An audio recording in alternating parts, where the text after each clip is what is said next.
Welcome. I'm Jonathan Goldhill, the Growth Coach, and I'm sitting here today with Craig Pollack, the owner of FPA Technology Services. And Craig and I are going to have a conversation today about some of the work that he's done over the years with me and on his own to help grow his business. Well, started the company in May 1991, so almost 20 years now. We're a outsourced technology services firm, so basically we provide outsourced technology to small to mid-sized businesses rather than them incurring the cost of having an in-house IT person. What we believe is special and unique about us, and our unique selling proposition, is that we focus on IT from the business perspective. We're thinking about things from the business perspective and from the owner's perspective and from the key business decision maker's perspective rather than just the technology. You know, from day one, when it was just myself and my partner, there were the two of us, and from day one we always knew that we wanted to build the business, and we always knew that to build a business successfully it had to be based on the processes. As much as it is about the quality of the people, and don't get me wrong, we have great people here, it's about the processes, it's about the systems, it's about how do you scale this entity. And so from day one of the things that we were always fanatical about was documentation. Even if it was just me doing the work and I was the only one who'd ever actually see it, we were still, fanatics about documenting. And oftentimes, you get caught up in the day-to-day. And I think our biggest struggle is when to get caught up in the day-to-day and when to let go.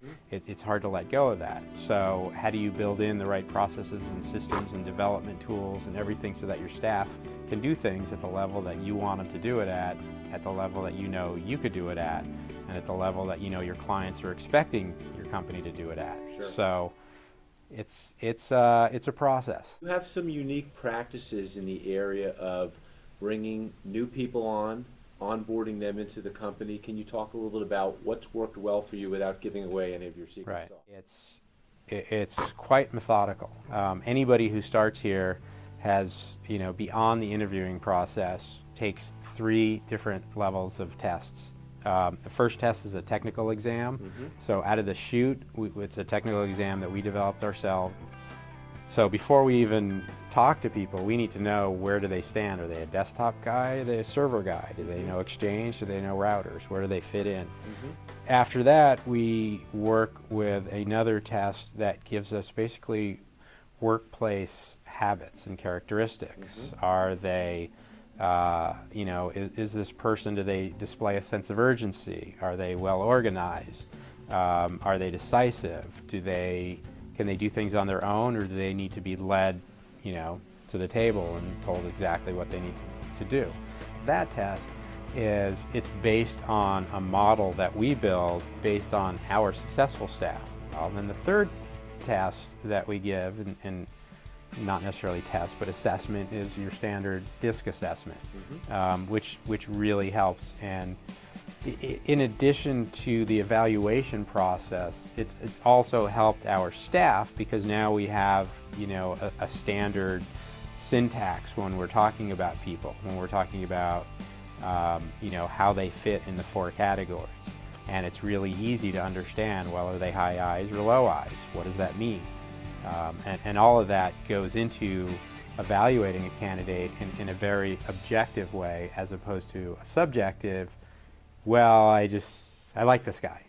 Right. It's, well, like is good, but is he going to last 5 to 10 years? We have our graduation requirements. So beyond FPAU just being about training, we also have metrics in terms of the first 3 months and what it means to graduate, quote unquote, Right. their introductory period. After the 3rd month, there's an FPAU final. They have to take a final and pass the final exam to be able to get out of that intro period. The tough thing is balancing the time spent on the meetings with the time to, do the work.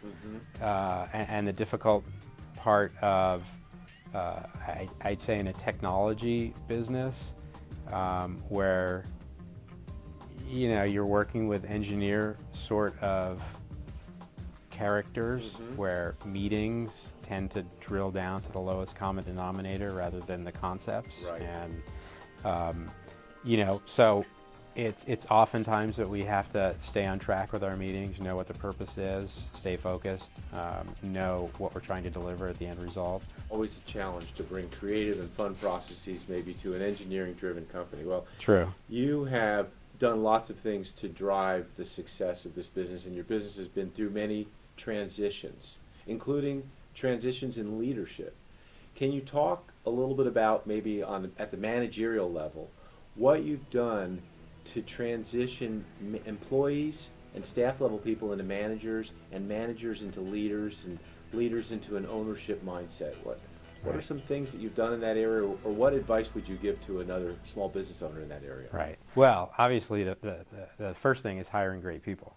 And that's not necessarily people that can hit the ground running, but people with the potential that they ultimately will. The thing that we try to bring to the table is that communication, is that growth, is, one of the things that we talk about here is developing a culture of constant improvement. It's all about getting better. And it's the mindset and offering, a wide range of programs for growth.